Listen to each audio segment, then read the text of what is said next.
Hello everyone, I am Mohammed Zubair.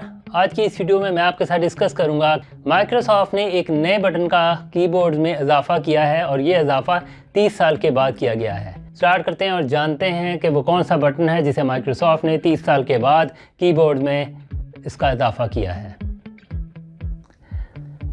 Microsoft ने 30 साल के बाद एक नए बटन का इजाफा किया है कीबोर्ड्स में।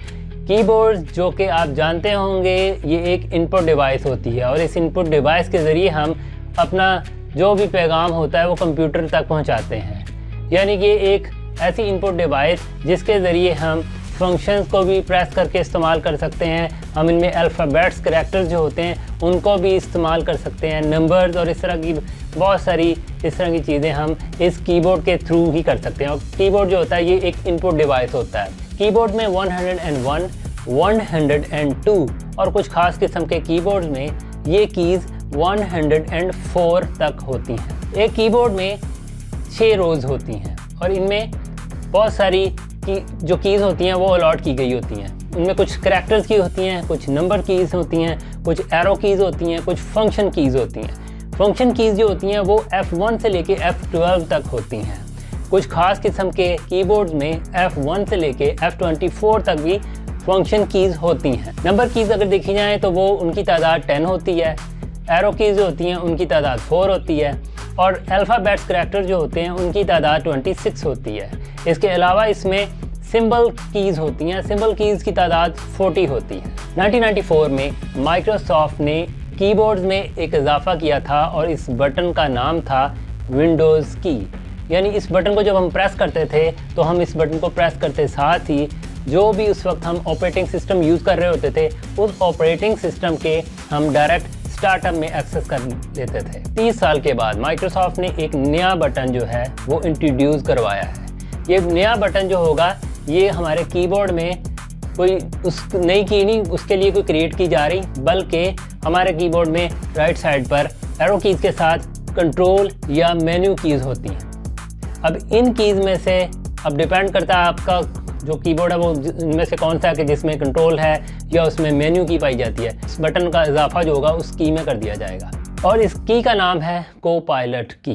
कोपायलट की अब इसका मकसद ये है कि कोपायलट विंडोज़ की जो थी वो तो हमें डायरेक्ट एक्सेस करवाती थी ऑपरेटिंग सिस्टम के स्टार्टअप में, लेकिन ये जो की है ये हमें आर्टिफिशियल इंटेलिजेंस की दुनिया में डायरेक्ट एक्सेस करवाने वाली है। यानी कि जिस तरह के आप जानते हैं कि लास्ट ईयर बहुत सारे चैटबॉट्स आए AI के रिलेटेड। ओपन AI ने ChatGPT-4 इंट्रोड्यूस किया और गूगल बार्ड और माइक्रोसॉफ्ट बिंग जो था, इस तरह के बहुत सारे कन्वर्सेशनल चैटबॉट्स आए। माइक्रोसॉफ्ट ने अरबों डॉलर जो हैं अपनी इन प्रोडक्ट्स पर सर्व किए हैं और वो चाहते हैं कि वो ज़्यादा से ज़्यादा टेक्नोलॉजी जो है हमारे लिए आसान कर दी जाए।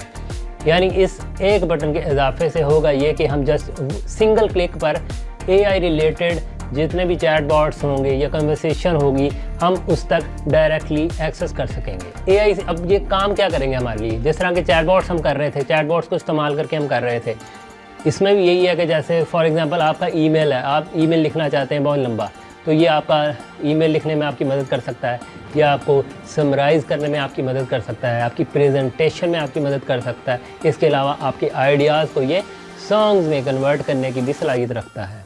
AI के रिलेटेड जितने भी ये कन्वर्सेशनल चैटबॉट्स हैं ये सब यही काम करें और हमारे लिए इन्होंने आसानी की है। और अब हम माइक्रोसॉफ्ट को देख रहे हैं कि माइक्रोसॉफ्ट ने हमारे लिए एक और अच्छा काम ये किया है कि वो जैसे एक सिंगल क्लिक पर हम अब AI के साथ डायरेक्टली कम्युनिकेट कर सकेंगे, हमारी डायरेक्ट एक्सेस हो सकेगी AI के साथ। कोपायलट की जो होगी ये फरवरी 2024 तक के उस वक्त तक आने वाले नए कीबोर्ड्स में इसको शामिल कर दिया जाएगा।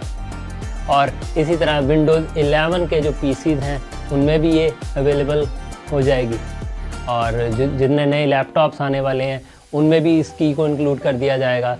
और जैसा कि मैंने आपको बताया है कि फरवरी 2024 में आने वाले कीबोर्ड्स में ये की इंक्लूड कर दी जाएगी और इस फंक्शन को हम यूज़ कर सकेंगे। अगर कोपायलट आपको अनअवेलेबल मिलता है, डिसेबल मिलता है, तो आप जैसे ही कीबोर्ड पर इस की को क्लिक करेंगे तो ये आपको विंडोज़ सर्च में ले जाएगा। बेसिकली जो कोपायलट है, कोपायलट की और ये की जो है इसके पीछे वर्क किस तरह से होगा।